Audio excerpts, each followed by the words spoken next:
জুলাই সনদ ছাপানো হয়েছে, যেটা আজকে চাপিয়ে দেওয়া হয়েছে সরকারের উপরে, সেটা কি জুলাই সনদ নাকি ইউনূস সনদ নাকি জামাত ইউনূসের ষড়যন্ত্র সনদ? বিসমিল্লাহির রহমানির রহিম।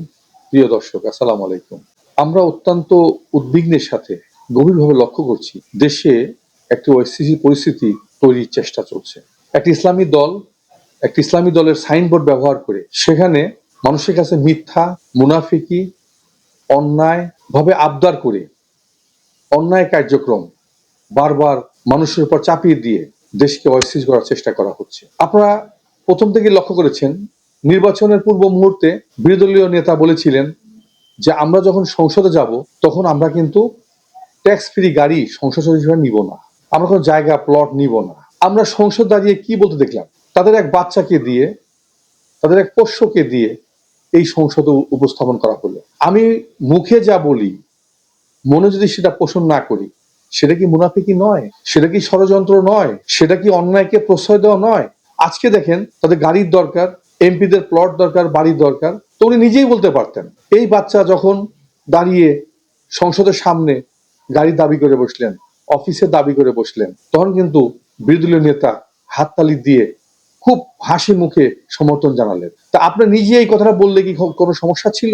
আপনি নিজেও তো বলতে পারতেন, কারণ আপনি একজন সংসদ সদস্য, আপনি ওই সংসদে উপস্থিত ছিলেন, তারপরে কিন্তু আপনি বললেন না। আমরা বিগত 17 বছর দেখেছি ভোট আইডির মাধ্যমে মানুষের চরিত্র হনন করা হয়েছে ফেসবুকের মাধ্যমে। ঠিক কোনো ব্যতিক্রম ঘটেনি। 5ই আগস্টের পর পর আজকে এই ইসলামী দলটি একইভাবে, একই কায়দায়, একই মডেলে একই কাজ করে যাচ্ছে। এটা কি মুনাফিকি নয়? আপনি মুখে একটি বলবেন, অন্তরে আরেকটি পোষণ করবেন, সেটা কোন ধরনের? আজকে আপনি শিবিরকে নামিয়ে দিলেন শাহবাগে, শিবিরকে দিয়ে অকথ্য ভাষায় একজন প্রধানমন্ত্রী গালিগালাজ করা। আজকে ছাত্র শিবিরকে মাঠে নামা হচ্ছে লাঠিয়াল বাহিনী হিসাবে, তাদেরকে দিয়ে এই হীন বট তৈরি করে একের পর এক ঘটনা ঘটানো হচ্ছে। তাদেরকে দিয়ে অকথ্য ভাষায় একজন নির্বাচিত প্রধানমন্ত্রী গালিগালাজ করা হচ্ছে। তাকে টিকিট নিয়ে এদেশ ছেড়ে চলে যেতে হবে। কেন রে ভাই, টিকিট নিয়ে চলে যেতে হবে কেন? উনি কি অপরাধী? এদেশের জনগণ কি ওনাকে ভোট দিয়ে প্রধানমন্ত্রী করেছে অপরাধী হিসাবে? তাহলে আগে তো আপনার এই দেশের 17 কোটি জনগণকে টিকিট দিয়ে দেশ থেকে বিদায় করতে হবে। কেন এই দেশের জনগণ ভোট দিয়ে ওনাকে সংসদে পাঠিয়েছেন? তাহলে আপনারা কখনোই কিন্তু জনগণকে সম্মান করেননি, জনগণের রায়কে সম্মান করেননি। আপনারা চান জল ঘোলা করে ঘোলা জলে মাছ শিকার করতে। আজকে একটি সনদ নিয়ে কথা বলা হয়, জুলাই সনদ। এটা কেন বলা হয়? এটাকে বারবার কেন গুরুত্ব দেওয়া হচ্ছে? জুলাই সনদ কি আসলে কি? এটা পরবর্তী যে জুলাই সনদ ছাপানো হয়েছে, যেটা আজকে চাপিয়ে দেওয়া হয়েছে সরকারের উপরে, সেটা কি জুলাই সনদ নাকি ইউনূস সনদ নাকি জামাত ইউনূসের ষড়যন্ত্র সনদ? আমি আপনাদেরকে বলতে চাই, প্রিয় দর্শক, আজকে থেকে আপনারা একে জুলাই সনদের পরিবর্তে আজকে ইউনূস সনদ অথবা জামাত ইউনূসের ষড়যন্ত্রের সনদ বলে আখ্যায়িত করবেন।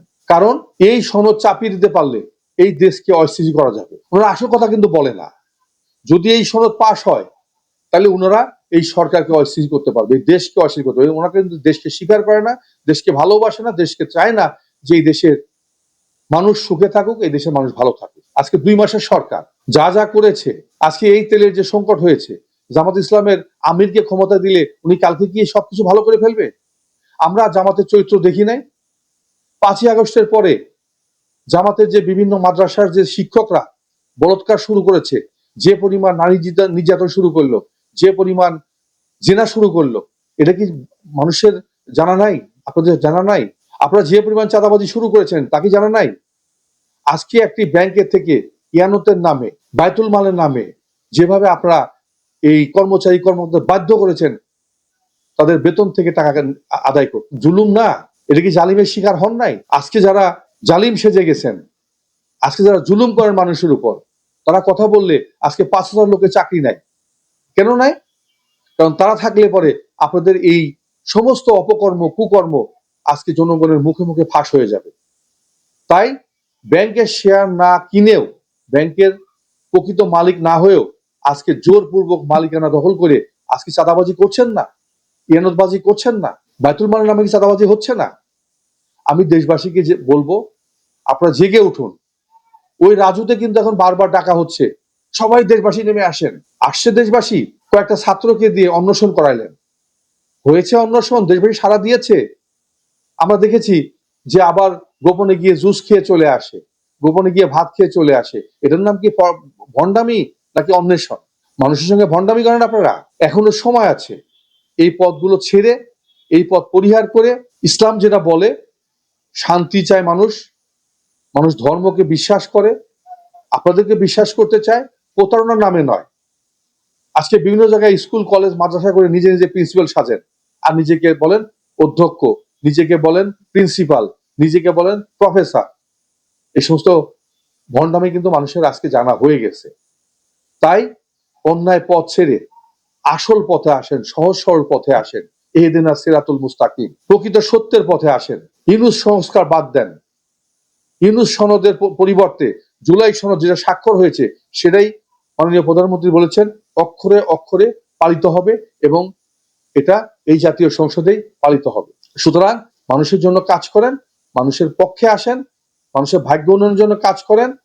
মাননীয় প্রধানমন্ত্রী যে উদ্যোগ নিয়েছে সেই উদ্যোগগুলো যাতে বাস্তবায়ন করতে পারে তার প্রকৃত বিরোধিতা করেন, এবং সেখানে মানুষের যাতে ভাগ্য পরিবর্তন হয় সেদিকে কাজ করেন। সকলকে ধন্যবাদ জানিয়ে আজকে এই প্রোগ্রাম আমি এখানে শেষ করছি।